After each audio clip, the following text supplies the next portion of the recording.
నమస్తే. ఇన్నాళ్ళు నన్ను సపోర్ట్ చేస్తూ, ఎంకరేజ్ చేస్తూ మీ ప్రేమని నాకు అందిస్తున్న ప్రతి ఒక్కరికి కృతజ్ఞతలు. అలాగే ఈ వీడియో కూడా ఖచ్చితంగా మీకు ఉపయోగపడుతుంది. లైక్, షేర్ అండ్ సబ్స్క్రైబ్ చేసి మీ సపోర్ట్‌ని నాకు అందించండి. అలాగే ఈ వీడియో పట్ల మీకున్న అభిప్రాయాన్ని కామెంట్ సెక్షన్‌లో కామెంట్ చేసి తెలియజేయండి. ఇప్పుడు వీడియోని చూద్దాం. నమస్తే. Welcome to our channel. నేను పద్మిని. ప్రస్తుతం మనతో పాటు ప్రముఖ ఆధ్యాత్మికవేత్త, వాస్తు జ్యోతిష పండితులు, న్యూమరాలజిస్ట్ శేషగిరిరావు గారు ఉన్నారు. మాట్లాడదాం. సార్ నమస్తే సార్.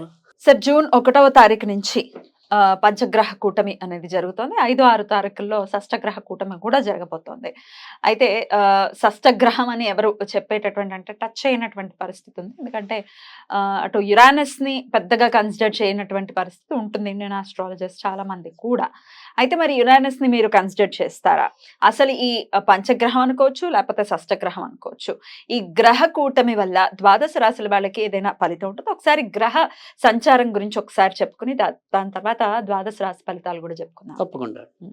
ఇది ఖచ్చితంగా ఫలితం ఉంటుందా అంటే గనక ఉంటుంది. అది ముఖ్యంగా ఇప్పుడు సామాజికంగా కూడా ఒకసారి మనం మాట్లాడుకుని సరే ద్వాదశ రాశుల యొక్క ఫలితాలు ఎలా ఉంటాయనే దాని మీద కూడా మనం చెప్పుకుందాం. తప్పకుండా. సో, ఇక్కడ మనకేంటంటే మనం గనక అబ్జర్వ్ చేసినట్టయితే గనక అంతకితం ఏవైతే ముఖ్యంగా అంటే నేను మొత్తం భారత ఎన్నికల గురించి మాట్లాడటం లేదు.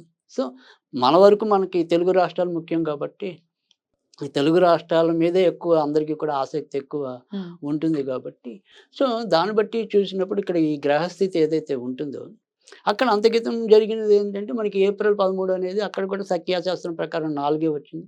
తర్వాత ఇప్పుడు వచ్చేప్పటికి ఏప్రిల్ 13 కదా జరిగింది. సో అక్కడ సోమవారం నాడు జరిగితే ఇక్కడ మనకి ఎన్నికలు వచ్చే ఫలితం ఏదైతే ఉందో అది 4వ తారీఖు వచ్చింది. ఈ 4వ తారీఖు మంగళవారం వచ్చింది. సో అక్కడ సోమవారం వచ్చింది, ఇక్కడ పక్కనే మంగళవారం వచ్చింది. అక్కడేమో ఆ రోజు పునర్వసు నక్షత్రం గురుడిది ఉంది, ఇవాళ భరణి నక్షత్రం అనేది శుక్రుడిది. పైగా జూన్ 1 నుంచి ఇదే రాశిలోకి కుజుడు కూడా అడుగు పెడతాడు. సో జూన్ అనేది 6వ నెల మన లెక్కలో. ఈ 6వ నెలకి అధిపతి నేను కుజుడికి ఇస్తాను. అంటే ఇక్కడ కుజుడి యొక్క ఏదైతే మరి ప్రభావం ఉంటుందో అది బీభత్సంగా ఉంటుంది.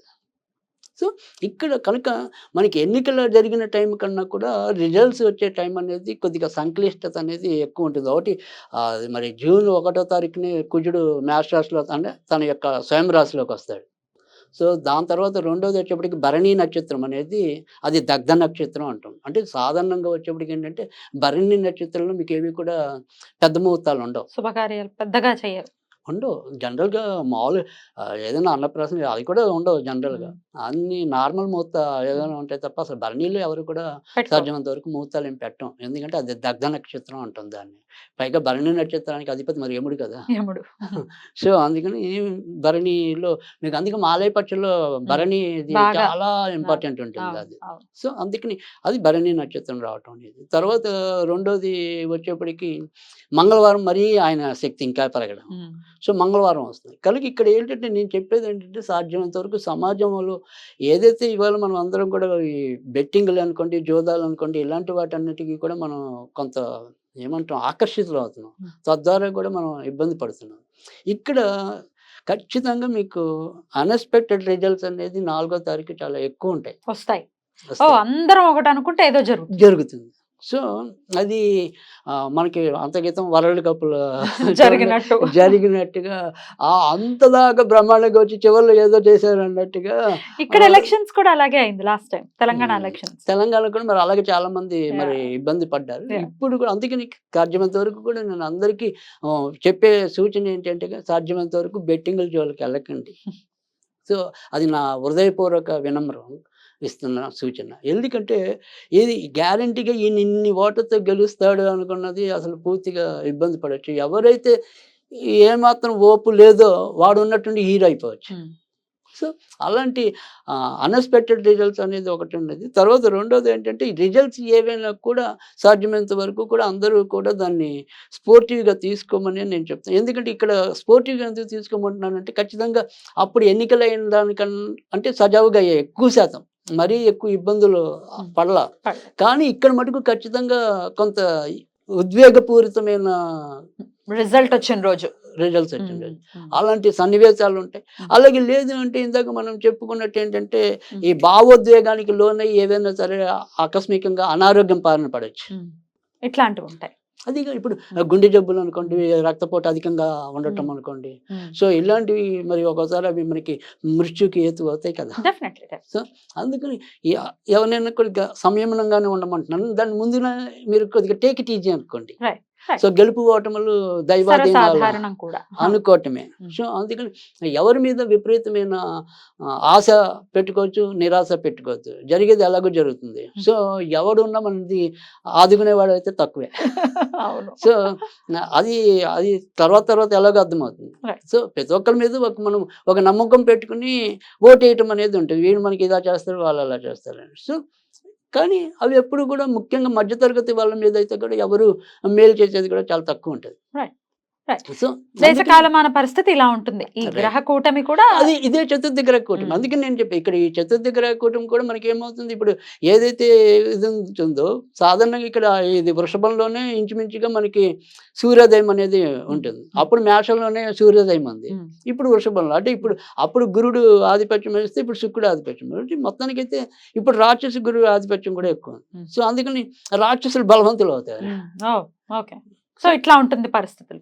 అయితే ద్వాదశ రాశుల వాళ్ళకి వాళ్ళ పర్సనల్ లైఫ్ లో కూడా ఏమైనా అష్టమ స్థానంలో ఇన్ని గ్రహాలు ఉండటం, కూటమి జరగటం, మరి తులారాశి వారికి ఎలాంటి పరిస్థితులు ఉండబోతున్నాయి, ఎలాంటి ఫలితాలు ఇవ్వబోతోంది ఈ కూటమి? రైట్. చాలా మంది మనం చెప్తున్నంత వరకు కూడా కొద్దిగా ఏదైనా వ్యతిరేక ఫలితాలు ఎక్కువ వచ్చే అవకాశాలు తులారాశికి ఎక్కువగా కనిపిస్తున్నాయి. ఎందుకంటే ఎక్కువ శాతం అష్టమంలో ఉండే గ్రహాలు ఏవి కూడా ఎక్కువ శాతం మేలు చేసే అవకాశాలు అయితే ఉండవు. అష్టమం కష్టపెడుతుంది అని అంటున్నారు. రైట్. సో అది ఇంచుమించు ఏ గ్రహానికైనా కూడా ఆల్మోస్ట్ అలానే వర్తిస్తుందా? వర్తిస్తుంది. సో అందుకే గోచారాల్లోకి వచ్చేప్పటికి అష్టమ స్థానం అనేది ఎప్పుడు కూడా అంత శుభ ఫలితాలు ఇవ్వకపోవటం అనేది కూడా ఉంటుంది. సో ఖచ్చితంగా వీళ్ళు చూసుకోవాల్సింది ఏంటంటే ప్రధానంగా ఆరోగ్యపరమైన సమస్యలను ఎక్కువగా చూసుకోవాల్సి ఉంటుంది. సో ఈ మూత్ర సంబంధించినవి కానీ అంతర్యేంద్రియాలకు సంబంధించిన విధానంలో కానీ కొంతవరకు జాగ్రత్తగా ఉండాలి ఒకటి. తర్వాత రెండోది వచ్చేప్పటికి ఏంటంటే గురుడు అష్టమంలో ఉంటాడు, శుక్రుడు కూడా అష్టమంలో ఉంటాడు కాబట్టి కాలేయ సంబంధించిన వ్యాధుల్లో కూడా తప్పకుండా జాగ్రత్తగానే ఉండాలి. కనుక ఈ రకమైన ఆరోగ్య జాగ్రత్తలు తీసుకోవాలి.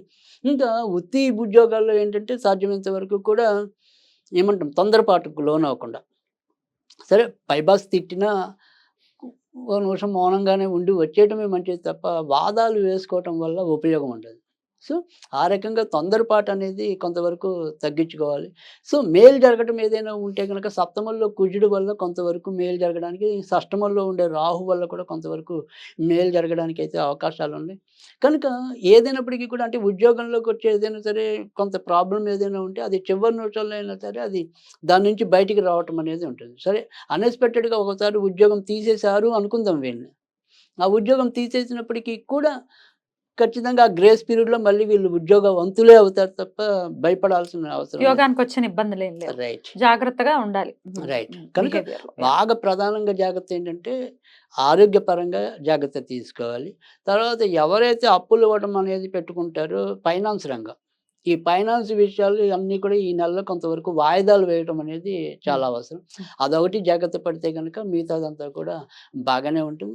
ఈ నెలలో వీరు సాధ్యమైనంత వరకు కూడా ఏదైతే తులారాశి వాళ్ళు ఉన్నారో ఈ తులారాశి వాళ్ళు సాధ్యమైనంత వరకు కూడా దుర్గాదేవికి సంబంధించిన పూజలు చేసుకోవటం అనేది మంచిది. ప్రతిరోజు కూడా సాధ్యమైనంత వరకు కూడా ఓం దుమ్ దుర్గాయ నమః, ఓం దుమ్ దుర్గాయ నమః అనేది నిత్యం చదువుకోవటం మంచిది. అవకాశం ఉంటే కనుక మంగళవారాలు దుర్గాదేవికి మినప గారెలు నివేదన చేస్తే కనుక తప్పకుండా వారి జాతకాల్లో ఉండే చెడును తగ్గించుకోవడానికి ఉంటుంది.